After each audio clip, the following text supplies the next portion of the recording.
ప్రపంచం మొత్తం సముద్రపు దారుల కోసం జలసంధుల మీద ఆధిపత్యం కోసం పోరాడుతుంటే చైనా మాత్రం నిశ్శబ్దంగా గ్లోబల్ మ్యాప్నే మార్చేస్తోంది. మే 2025లో చైనా తన అత్యంత ప్రతిష్టాత్మకమైన 10,400 కిలోమీటర్ల పొడవైన చైనా ఇరాన్ రైల్వేను ప్రారంభించింది.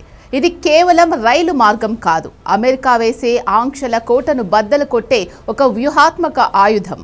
సముద్రంలో నౌకాదళాల నిఘా లేకుండా, మలక్కా లేదా హర్ముజ్ జలసంధులతో సంబంధం లేకుండా కేవలం 15 రోజుల్లోనే చైనా వస్తువులు ఇరాన్ గుండెల్లోకి చేరుతున్నాయి. అసలు ఈ రైల్వే వెనుక ఉన్న టెక్నికల్ మ్యాజిక్ ఏంటి? ఇది అమెరికాను ఎందుకు అంతగా భయపెడుతోంది? ఈ వీడియోలో చూద్దాం.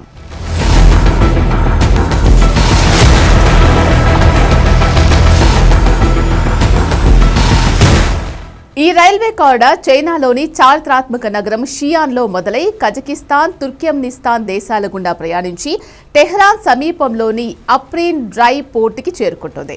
సాధారణంగా షాంఘై నుంచి టెహ్రాన్ వరకు సముద్ర మార్గంలో సరుకు చేరాలంటే 30 నుంచి 40 రోజులు పడుతుంది. కానీ ఈ రైల్వే ద్వారా అది కేవలం 15 రోజులకు పడిపోయింది. ఇది అసలు ఎందుకు ముఖ్యం? అమెరికా తన నౌకాదళం ద్వారా మలక్కా జలసంధిని ఏ క్షణమైనా మూసివేయగలదు. కానీ భూమార్గంలో ఉన్న ఈ రైలు పట్టాలను అమెరికా నేవీ ఏమీ చేయలేదు. అందుకే దీన్ని శాంజన్స్ ప్రూఫ్ ఫోర్ట్రెస్ అని పిలుస్తున్నారు. ఈ 10,400 కిలోమీటర్ల ప్రయాణం అంత సులభం కాదు.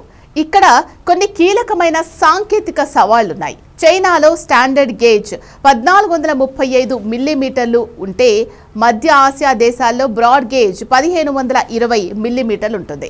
ఇక్కడ కజకిస్తాన్, తుర్క్మెనిస్తాన్ సరిహద్దుల్లో అత్యాధునిక రీలోడింగ్ టెర్మినల్స్ ఏర్పాటు చేశారు.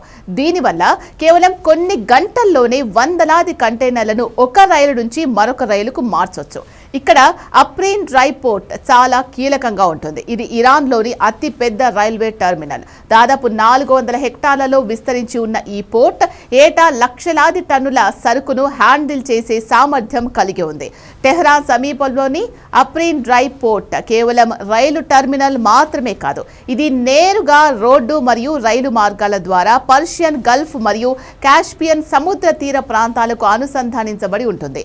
దీనివల్ల చైనా నుంచి వచ్చే సరుకు కేవలం ఇరాన్కే పరిమితం కాకుండా అక్కడి నుంచి ఆఫ్రికా మరియు యూరప్ దేశాలకు కూడా సులభంగా రవాణా అవుతుంది.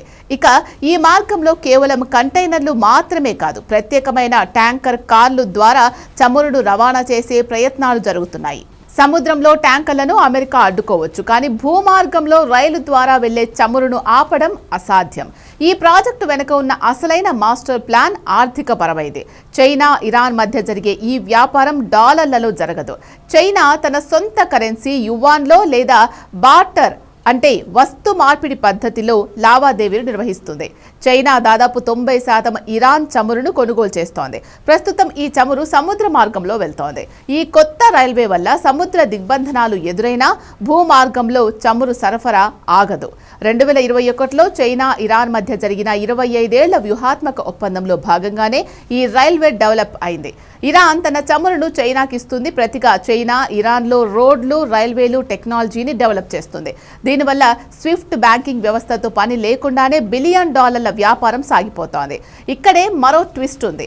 ఈ రైల్వే లైన్ రష్యా నిర్మిస్తున్న INSTC international north south transport కారిడార్తో కూడా అనుసంధానం అవుతోంది.